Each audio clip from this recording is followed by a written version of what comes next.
러시아가 그야말로 큰 충격에 빠졌습니다. 미국 국방부가 동맹국 중 최고 수준이라 인정하고 유럽 우주국이 한국이 선도한다고 공식 발표했습니다. 28년 경력 러시아 분석가가 국제 포럼에서 우리는 한국을 따라잡지 못합니다 라고 고백한 그 순간 대한민국은 무엇을 증명한 걸까요? 무슨 일인지 바로 사연 들어보시죠. 시청 전 구독은 아니더라도 좋아요 한 번씩 눌러주시면 정말 큰 힘이 됩니다. 제 이름은 드미트리 칼리닌입니다. 러시아 연방우주군 전략정찰체계 분석실에서 28년간 근무해온 위성 영상 전문가죠. 미국의 키홀 시리즈, 유럽의 플레이아데스, 중국의 가오펀, 이스라엘의 오페크까지 전 세계 위성들의 광학 패턴과 노이즈 특성을 눈 감고도 구분할 수 있습니다. 동료들은 저를 얼음 분석가라고 불렀어요. 감정을 배제하고 오직 데이터만으로 판단하는 사람이라는 뜻이죠. 저는 그 별명이 마음에 들었습니다. 감정은 분석을 흐리게 만드니까요. 러시아는 스푸트니크로 인류 최초의 인공위성을 쏘아 올렸고 유리 가가린을 우주로 보낸 나라입니다.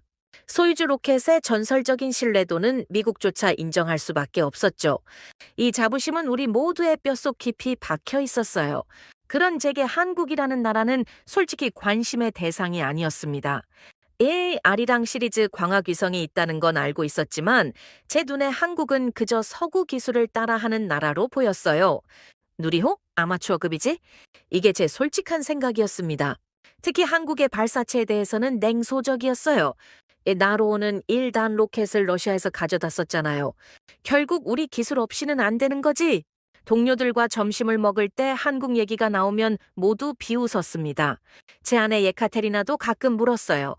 여보, 한국 드라마가 인기래요? 한국이 우주에서도 잘하나요? 저는 웃으며 대답했죠. 드라마는 잘 만들지? 하지만 우주 기술은 다른 문제야. 제 딸 나타샤는 한국 드라마에 푹 빠져 있었습니다. 아빠, 한국 대단해요. 하지만 저는 고개를 저었어요. 문화는 인정해. 하지만 우주는 아니야. 제가 얼마나 오만했는지, 얼마나 틀렸는지는 그때 전혀 몰랐습니다. 모스크바 외곽 정찰위성 분석센터는 제가 매일 출근하는 곳입니다.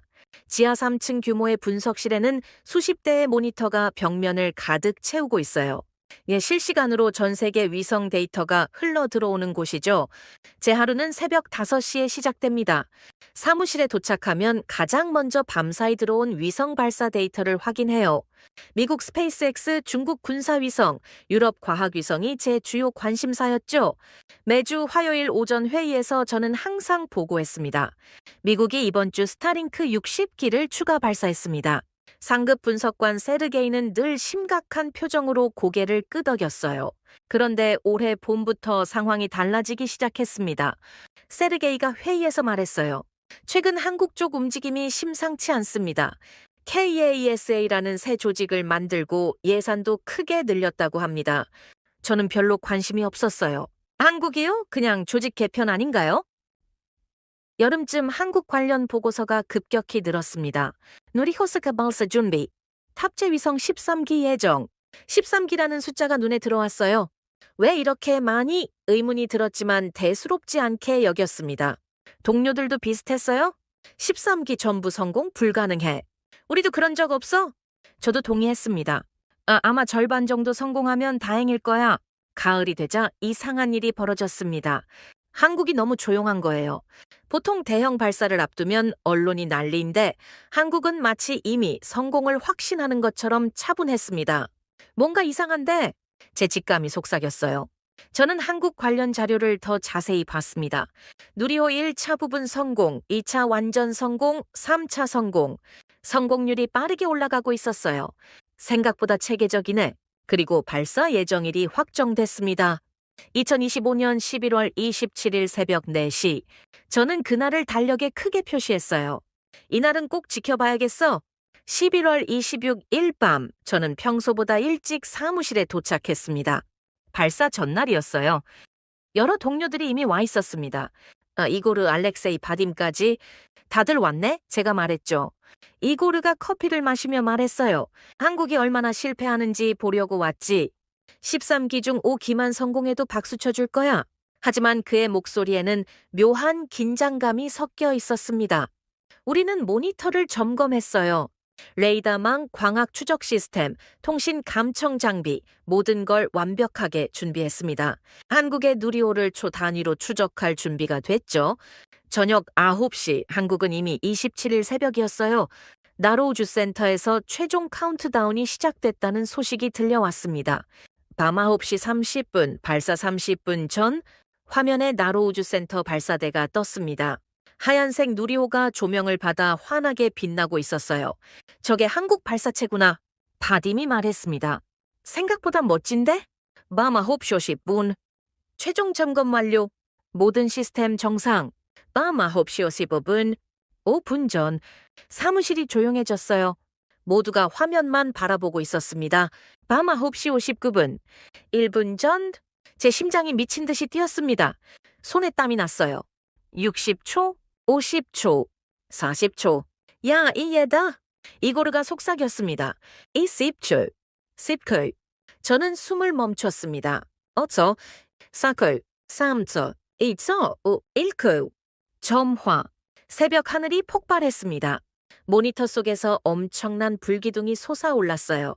누리호가 천천히 그러나 확실하게 상승하기 시작했습니다. 리프트오프 알렉세이가 외쳤어요. 저는 데이터 화면으로 눈을 돌렸습니다. 추력, 속도, 각도 모든 수치가 완벽했어요. 너무 완벽해서 오히려 이상할 정도였죠. 1단 분리 누군가 외쳤습니다. 화면에서 발사체 아래쪽 부분이 깔끔하게 떨어져 나갔어요. 2단 로켓이 즉시 점화되며 계속 불을 뿜었습니다. 고도가 빠르게 올라갔어요. 200km, 300km, 400km. 페어링 분리. 페어링이 좌우로 갈라지며 우아하게 떨어져 나갔습니다. 페어링 분리 성공, 박수 소리가 터져 나왔어요. 목표 궤도 600km 도달! 그리고 위성 분리가 시작됐습니다. 주탑재 위성 분리 교신 시도 중 10초, 20초, 30초. 교신 성공, 주탑재 위성 정상 작동, 박수가 터졌어요. 1기 성공, 남은 건 12기야. 큐브 위성 분리가 시작됐습니다. 1호기 교신 성공, 2호기 교신 성공, 3호기 교신 성공, 4호 역sil 계속 성공했어요. 8호기 교신 성공, 9호기 교신 성공. 제 손에서 땀이 흘렀습니다. 이건 확률적으로 불가능한 일이었어요. 10호기 교신 성공, 11호기 교신 성공. 사무실이 술렁였습니다. 12호기 교신 성공, 침묵. 그리고 폭발하는 박수 소리. 전부 다 이고르가 소리쳤어요. 13기 전부 교신 성공이야. 저는 의자에 주저앉았습니다. 믿을 수가 없었어요. 궤도 정밀도 확인했습니다. 오차 플러스 마이너스 1km 이내예요. 바딤이 말했습니다. 1km. 600km 상공에서 이 정도 오차는 사실상 완벽한 겁니다. 이고르가 멍하니 말했어요. 우리도 이 정도는 못하는데? 맞았습니다. 러시아도 한 번에 13기를 전부 성공시킨 적은 거의 없었어요. 저는 화면을 뚫어지게 바라봤습니다. 한국 연구원들이 서로 껴안고 울고 웃고 있었어요. 이 사람들, 저는 중얼거렸습니다. 진짜였구나. 그들은 성공할 걸 알고 있었던 거예요. 한국을 무시했던 우리가 틀렸다는 것을. 발사 성공 소식이 전 세계로 퍼져나갔습니다. 저는 멍하니 모니터를 바라보고 있었어요. 13기 전부 성공. 이 숫자가 계속 머릿속을 맴돌았습니다. 아침에 상부에 긴급 보고서를 제출했습니다. 한국 누리호 4차 발사 완전 성공. 탑재 위성 13기 전부 교신 성공. 궤도 투입 정밀도 세계 최고 수준. 회의가 소집됐어요. 고위 분석관들이 모두 모였습니다. 이게 진짜인가? 한 장성이 물었습니다. 네, 운이 아닙니다. 기술입니다. 저는 솔직하게 대답했어요. 회의실이 얼어붙었습니다. 집에 돌아왔을 때 예카테리나가 물었어요. 여보, 무슨 일 있어요? 저는 소파에 주저앉으며 말했죠. 한국이 해냈어. 우리도 못하는 걸. 딸 나타샤가 전화했습니다. 아빠, 한국이 위성 13개 다 성공시켰대요. 이제 인정해요? 저는 힘없이 대답했어요. 인정한다. 하지만 제 머릿속은 복잡했습니다. 발사체는 인정해. 하지만 진짜 기술은 위성에 있어. 위성 성능은 아직 확인 안 됐잖아. 저는 그렇게 스스로를 위로했습니다. 다음 날 동료들 분위기도 비슷했어요. 발사는 인정해. 하지만 위성은 별개야. 우리는 스스로를 달랬습니다. 한국을 완전히 인정하기엔 자존심이 허락하지 않았거든요. 며칠이 지났습니다. 한국에서 위성 초기 교신 결과를 발표했어요. 모든 위성 정상 작동. 아직은 초기 단계야. 이고르가 말했습니다. 진짜 성능은 시간이 지나봐야 알아. 저도 동의했어요. 하지만 점점 확신이 약해지고 있었습니다. 그리고 며칠 뒤 제 책상에 새로운 보고서가 떨어졌습니다. 표지를 보는 순간 저는 얼어붙었어요. 아리랑 7호 발사 성공 2025년 12월 2일. 프랑스령 기아나 베가시 로켓. 첫 교신 성공. 손이 떨렸습니다. 아리랑 7호. 0.3m 해상도. 제가 몇 달 전에 봤던 그 위성이었어요. 저는 급히 보고서를 펼쳤습니다. 발사 30분 후 첫 교신 성공. 벌써? 보통은 며칠이 걸리는데 한국은 30분 만에 교신에 성공했습니다. 하지만 진짜 충격은 다음 페이지에 있었습니다. 보고서 다음 페이지를 넘겼을 때 제 손이 멈췄습니다. 아리랑 7호 초기 영상 분석 결과 사진 한 장이 첨부돼 있었어요. 서울 어느 거리의 위성 사진이었습니다. 700km 상공에서 찍은 사진이라고는 믿기지 않을 정도로 선명했죠. 확대해 봤습니다. 자동차 종류가 구분됐어요. 세단, SUV, 심지어 색깔까지. 보행자도 식별 가능했습니다. 이건 저는 숨이 막혔습니다. 다음 페이지 기술 분석. 지상해상도 0.3m 확인. 광학 노이즈 극도로 낮은 수준. 이미지 선명도 미국 키올 12급. 악천 후 관측 가능. 저는 의자에 기댔습니다. 이게 진짜야? 알렉세이를 불렀어요. 이 사진진이 확인해봐. 1시간 뒤 알렉세이가 돌아왔습니다. 조작 아닙니다. 진짜 위성 영상이에요. 제 세계관이 흔들리기 시작했습니다. 노이즈 수준이 특히 충격적이었어요. 아리랑 7호 영상은 노이즈가 거의 없었습니다. 이건 어떻게 한 거지? 바딤을 불러 물어봤어요. 이 정도 노이즈 억제는 어떻게 가능해? 바딤이 고개를 저었습니다. 우리 위성도 이 정도는 못해요. 아마 AI 기반 이미지 처리 알고리즘일 겁니다. 저는 한국의 AI 기술을 검색했습니다. 그리고 발견했어요. 한국은 지난 10년간 이미지 처리 AI에 막대한 투자를 해왔더군요. 삼성, LG 같은 기업들의 디스플레이와 카메라 기술이 위성에 적용된 거였습니다. 한국은 20년을 준비해온 거야. 며칠 뒤 더 상세한 보고서가 올라왔습니다. 아리랑 7호가 여러 도시를 촬영한 영상들이었어요. 모스크바 사진을 봤을 때 저는 식은땀이 났습니다. 크렘린이 선명하게 보였어요. 이건 정찰위성이야? 이고르가 중얼거렸습니다. 회의실 분위기가 무거워졌어요. 세르게이가 말했습니다. 미국은 이미 알고 있었을 거야. 그래서 한국을 동맹으로 붙잡고 있는 거지. 며칠 뒤 유럽 우주국이 보고서를 냈습니다. 한국의 아리랑 7호는 현존하는 민간 광학위성 중 최고 수준. 미국 나사도 입장을 발표했어요. 한국의 위성 기술 발전을 환영한다. 전 세계가 한국을 인정하기 시작했습니다. 저는 더 이상 부정할 수 없었어요. 며칠 뒤 제 책상에 또 다른 보고서가 떨어졌습니다. 아리랑 7호 AI 기반 영상 처리 시스템 분석 보고서를 펼쳤습니다. 아리랑 7호는 딥러닝 기반 슈퍼 해상도 기술 탑재, 실시간 노이즈 제거 및 이미지 보정 가능. 제 손이 떨렸습니다. 슈퍼 해상도 기술. 실제 위성에 탑재해서 성공한 건 처음이었습니다. 다음 페이지. 제 한국은 과거 15년간 축적된 아리랑 시리즈 영상 데이터 300만 장을 학습 데이터로 활용. 300만 장. 러시아는 기껏해야 10만 장이었어요. 이건 저는 의자에 깊숙이 기댔습니다. 우리가 이길 수 없는 싸움이야. AI는 데이터로 먹고 삽니다. 한국은 20년 가까이 데이터를 쌓아왔어요. 러시아가 지금부터 시작해도 그 격차를 좁히려면 10년은 걸릴 겁니다. 알렉세이가 들어왔습니다. 드미트리, 한국이 악천후 관측 테스트를 했대요. 폭우 속에서도 지상 물체를 식별했다고 합니다. 보고서를 받아들었어요. 먹구름 낀 하늘, 억수 같은 비가 쏟아지는데도 건물과 차량이 선명하게 보였습니다. AI가 대기 간섭을 실시간으로 보정한대요. 저는 한숨을 쉬었어요. 우리 위성은 날씨 좋은 날에만 제대로 촬영하는데 이건 엄청난 차이였습니다. 날씨에 상관없이 관측할 수 있다는 건 군사적으로 엄청난 장점이었거든요. 며칠 뒤 한국이 아리랑 7호로 눈보라 속에서 미사일 기지를 촬영했다는 소식이 들려왔습니다. 사진을 확인했을 때 저는 말문이 막혔어요. 이건 완전한 정찰위성이야. 이고르가 말했습니다.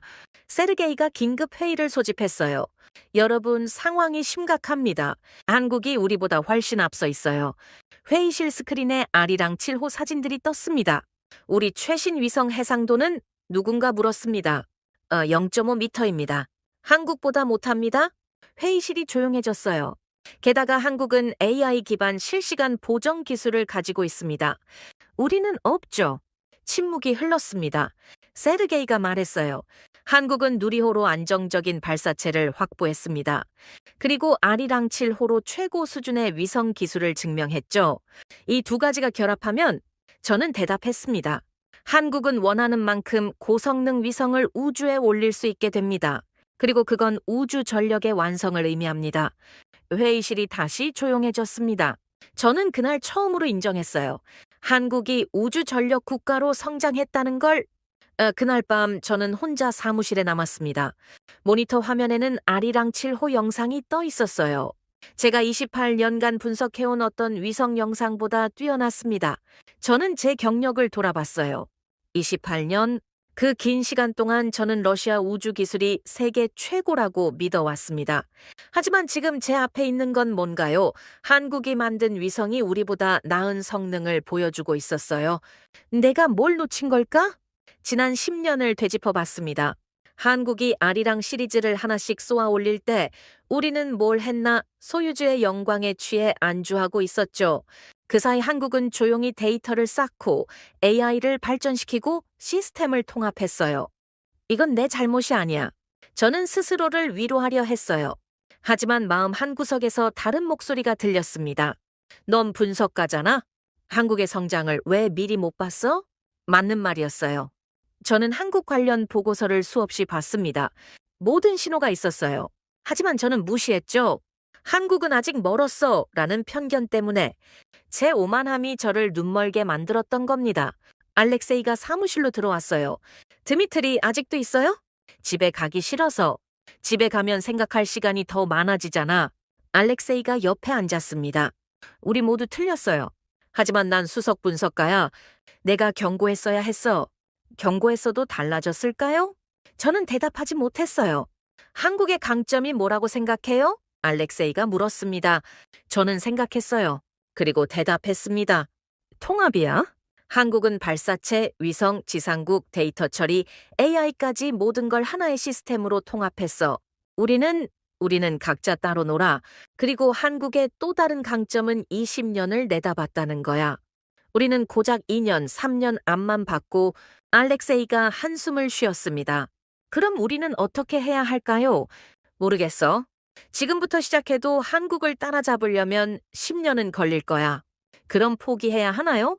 포기가 아니라 인정이야. 나 한국이 우리보다 앞섰다는 걸 인정하고 그들에게서 배워야 해. 그날 밤 저는 결심했어요.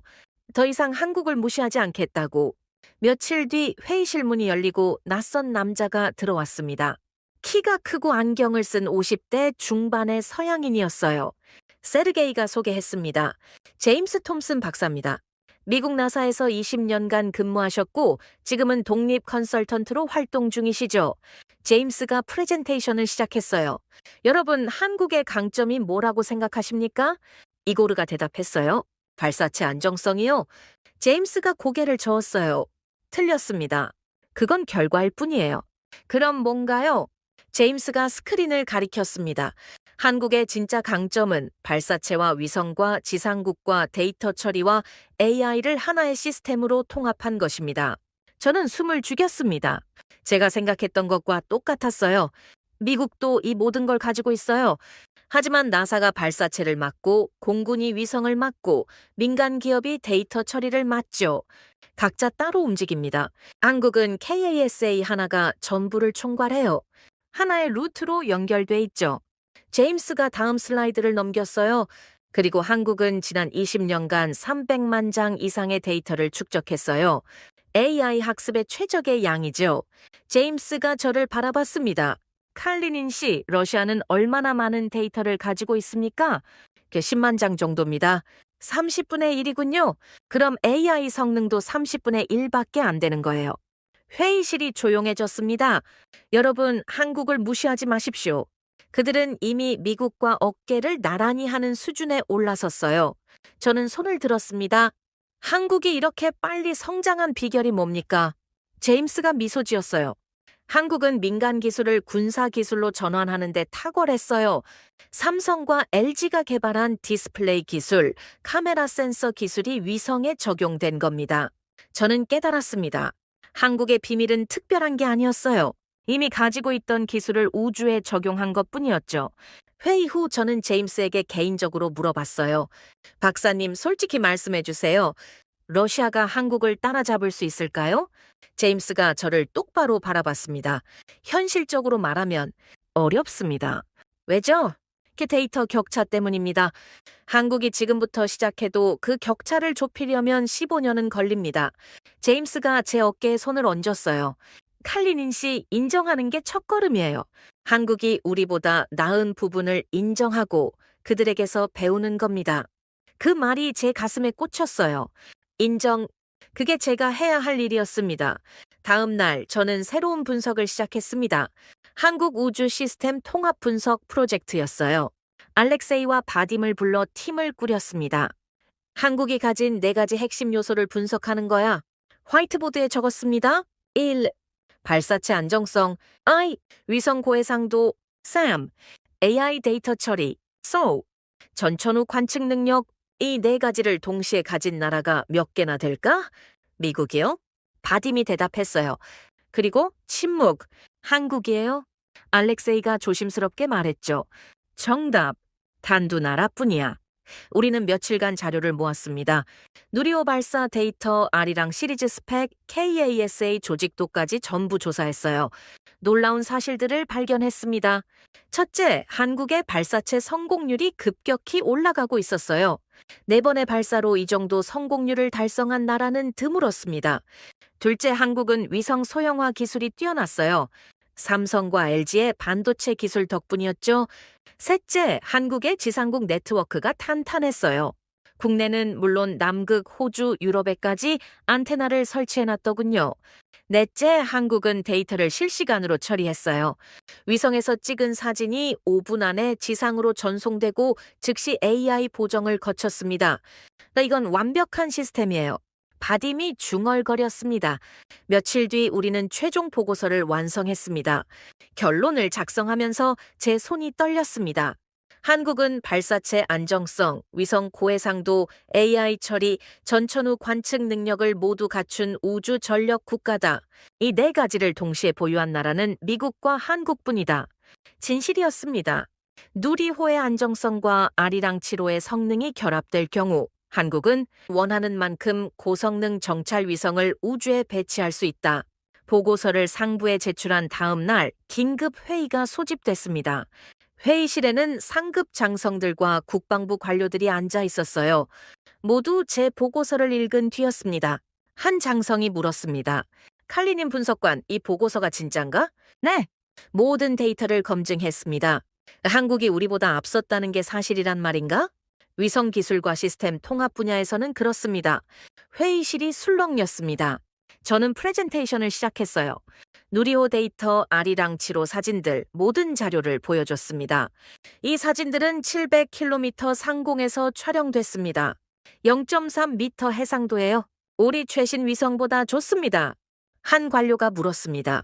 조작 가능성은 없습니다. 독립 검증했어요? 침묵이 흘렀습니다. 세르게이가 말했어요. 더 중요한 건 한국은 이 기술들을 하나의 시스템으로 통합했다는 겁니다. 한 장성이 책상을 쳤습니다. 그럼 한국에게 배우라는 건가? 말도 안 돼. 저는 조용히 대답했어요. 하지만 사실입니다. 현실을 부정하면 격차는 더 벌어질 뿐입니다. 한 나이든 장성이 말했습니다. 칼리닌 분석관 말이 맞네? 인정하기 싫지만 사실이야. 회의는 몇 시간 이어졌습니다. 논쟁도 많았어요. 하지만 결국 결론이 났죠. 한국 우주 기술을 벤치마킹한다. 저는 안도의 한숨을 쉬었습니다. 며칠 뒤 미국 국방부가 공식 발표를 했습니다. 한국의 아리랑 7호는 동맹국 중 최고 수준의 정찰 위성이다. 미국이 공식적으로 한국 위성을 인정한 겁니다. 유럽 우주국도 성명을 냈어요. 한국의 AI 기반 영상 처리 기술은 세계 선도 수준이다. 전 세계가 한국을 인정하기 시작했습니다. 며칠 뒤 러시아 최고위급 회의가 열렸습니다. 국방장관, 우주군 사령관까지 참석한 회의였어요. 저도 수석 분석관 자격으로 참석했습니다. 국방장관이 입을 열었습니다. 우리는 심각한 상황에 직면했습니다. 한국이 우주 분야에서 우리를 추월했어요. 우주군 사령관이 고개를 저었어요. 추월이라는 표현은 과하지 않습니까? 칼리닌 분석관 설명해 주시오. 저는 일어서서 말했어요. 한국은 위성 기술에서 우리를 앞섰습니다. 해상도, AI 처리, 시스템 통합 모든 면에서요. 구체적으로 우리 최신 위성 해상도는 0.5m입니다. 한국은 0.3m예요. 우리는 AI 기반 실시간 보정 기술이 없습니다. 한국은 있어요. 회의실이 조용해졌습니다. 왜 이렇게 됐습니까? 저는 솔직하게 대답했습니다. 네, 우리는 과거의 영광에 안주했습니다. 한국은 미래를 준비했어요. 구체적으로 20년간 데이터를 축적했습니다. 300만 장의 위성 영상으로 AI를 학습시켰어요. 우리는 10만 장밖에 없습니다. 그럼 지금부터 시작하면 15년은 걸립니다. 그동안 한국은 더 앞서 나갈 거예요. 침묵이 흘렀습니다. 우주군 사령관이 책상을 쳤어요. 이건 받아들일 수 없소. 하지만 국방장관이 말했습니다. 현실을 부정해봤자 소용없소. 인정하고 대책을 세워야 해요. 회의는 심각하게 이어졌습니다. 저는 그 자리에서 깨달았어요. 러시아도 이제 변해야 한다는 걸. 회의가 끝난 뒤 저는 중대한 결심을 했습니다. 국제 포럼에서 진실을 말하기로요. 며칠 뒤 파리에서 열리는 국제 우주기술 포럼에 러시아 대표로 참석하게 됐어요. 세계 각국의 전문가들이 모이는 자리였습니다. 제 발표 차례가 왔습니다. 무대에 올라가는 순간 제 심장이 뛰었어요. 지금 제가 하려는 말은 러시아의 자존심을 내려놓는 일이었거든요. 하지만 해야 했습니다. 진실을 위해서. 여러분, 저는 러시아 우주군에서 28년간 위성을 분석해온 드미트리 칼리닌입니다. 청중이 조용해졌어요. 오늘 저는 매우 중요한 사실을 말씀드리려 합니다. 저는 스크린에 아리랑 7호 사진을 띄웠습니다. 한국의 아리랑 7호는 세계 최고 수준의 민군 겸용 정찰 위성입니다. 청중이 술렁였어요. 0.3m 해상도, AI 기반 실시간 보정, 전천후 관측 능력, 이 모든 걸 갖춘 위성입니다. 그리고 저는 숨을 깊이 들이쉬었어요. 러시아는 해당 기술을 보유하지 못했습니다. 회장이 웅성거렸습니다. 누리호 4차의 안정성과 결합될 경우 한국은 우주 전략 국가로 격상됩니다. 몇몇 러시아 관료들이 저를 막으려 했지만 저는 계속했습니다. 이것은 정치적 발언이 아닙니다. 데이터가 말하는 사실입니다. 스크린에 모든 분석 자료를 띄웠어요. 청중이 놀라워했습니다. 발표가 끝나자 잠시 침묵이 흘렀어요. 그리고 박수가 터져 나왔습니다. 미국 나사 대표가 일어섰습니다. 칼리닌 박사의 용기에 경의를 표합니다. 진실을 말하는 것이 진정한 과학자의 자세입니다. 유럽우주국 대표도 박수를 보냈어요. 그날 저는 제 모든 자존심을 내려놓았습니다. 하지만 진실을 말했다는 것에 후회는 없었어요. 포럼이 끝난 뒤 놀라운 일이 벌어졌습니다. 전 세계 언론이 제 발표를 보도하기 시작한 겁니다. 러시아 우주군 수석 분석가 한국우주기술인정, 한국우주전략국가로 격상, 아리랑 7호 세계 최고 수준 정찰 위성 확인, 뉴스가 전 세계로 퍼져나갔어요. 미국 국방부가 공식 성명을 냈습니다. 한국 위성은 동맹국 중 최고 수준, 정보 공유를 강화할 것, 유럽 우주국도 발표했어요. 한국 AI 기술 세계가 배워야 할 모델. 일본은 충격에 빠졌습니다. 일본도 한국 수준에 도달하기 위해 노력할 것, 중국조차 한국을 인정하는 논평을 냈어요. 세계가 움직이기 시작했습니다. 한국을 중심으로 호텔로 돌아왔을 때 세르게이에게서 전화가 왔어요. 드미트리, 자네 큰일 냈네. 죄송합니다. 아니야. 잘한 거야. 상부도 인정했어. 자네가 옳았다고. 저는 안도의 한숨을 쉬었습니다. 드미트리 자네 덕분에 러시아도 변할 수 있을 것 같아. 현실을 인정하는 게 첫걸음이니까. 전화를 끊고 나서 저는 창밖을 바라봤어요. 파리의 밤하늘에 별이 빛나고 있었습니다. 저 별들 사이 어딘가에 아리랑치로가 지구를 돌고 있겠죠. 한국이 만든 세계 최고 수준의 위성이. 저는 미소 지었습니다. 인정하니까 마음이 편해졌어요. 며칠 뒤 한국 정부가 공식 발표를 했습니다. 아리랑 7호를 활용한 정찰, 재난, 국토관리 통합 시스템 구축. 한국은 이 위성을 민간과 군사 모두에 활용하기로 한 거예요. 재난 발생 시 실시간 피해 파악, 산불 조기 감지, 해양 오염 감시, 국토 변화 추적, 그리고 필요시 군사 정찰까지. 완벽한 다목적 시스템이었습니다. 며칠 뒤 한국 기업들이 움직이기 시작했어요. 위성 부품 수출이 급증했습니다. 한국이 개발한 고해상도 카메라 센서, AI 처리 칩, 통신 모듈이 전 세계로 팔려나갔어요. 위성 영상 데이터도 국제시장에서 높은 가격에 거래되기 시작했습니다. 아리랑 7호의 고품질 영상을 원하는 나라들이 줄을 섰죠. 지상국 장비도 수출됐어요. 한국이 개발한 초고속 데이터 수신 안테나가 여러 나라에 팔렸습니다. 세계는 한국 기술을 원했습니다. 저는 보고서를 읽으며 감탄했어요. 한국은 우주를 산업으로 만들고 있어. 단순히 위성을 쏘는 게 아니라 우주 기술을 경제적 가치로 전환하고 있었던 겁니다. 며칠이 더 지나자 한국의 위성 데이터가 국제 표준이 되기 시작했어요. 기상 예측, 농업 분석, 도시 계획, 환경 모니터링, 이 모든 분야에서 한국 위성 데이터가 활용됐습니다. 한국이 새로운 기준을 만들고 있어. 바딤이 말했습니다. 맞는 말이었어요. 이제 세계는 한국의 방식을 따라하기 시작했습니다. 며칠 뒤 러시아 내부에서 큰 변화가 일어났습니다. 긴급 상부 회의가 열렸어요. 우리는 왜 저 기술을 못 만드나? 한국은 우리보다 20년 앞서 있다. 제가 가장 듣기 싫었던 문장이었습니다. 하지만 사실이었어요. 한 장성이 물었습니다. 정말로 한국이 우리보다 20년 앞선 겁니까? 저는 대답했습니다. AI 기반 이미지 처리 분야에서는 그렇습니다. 이건 몇 년이 아니라 데이터 20년 축적이 있어야 가능한 기술이에요. 그럼 우리는 지금부터 시작해도 15년은 걸립니다. 그동안 한국은 더 발전하겠죠. 회의실이 무거워졌습니다. 대책이 뭡니까? 두 가지입니다. 첫째, 지금 당장 데이터 축적을 시작해야 합니다. 둘째, 한국과 기술 협력을 모색해야 해요. 한국과 협력, 우주군 사령관이 놀랐습니다. 네, 우리가 가진 유인 우주선 기술과 한국의 위성 기술을 교환하는 겁니다. 한국이 응할까요? 한국은 실용주의 국가입니다. 이익이 된다면 협력할 겁니다. 회의는 밤늦게까지 이어졌어요. 결국 결론이 났습니다. 한국과의 기술 협력을 추진한다. 러시아가 변하기 시작한 겁니다. 며칠 뒤 저는 개인적으로 더 큰 변화를 경험했습니다. 제 딸 나타샤가 전화했어요.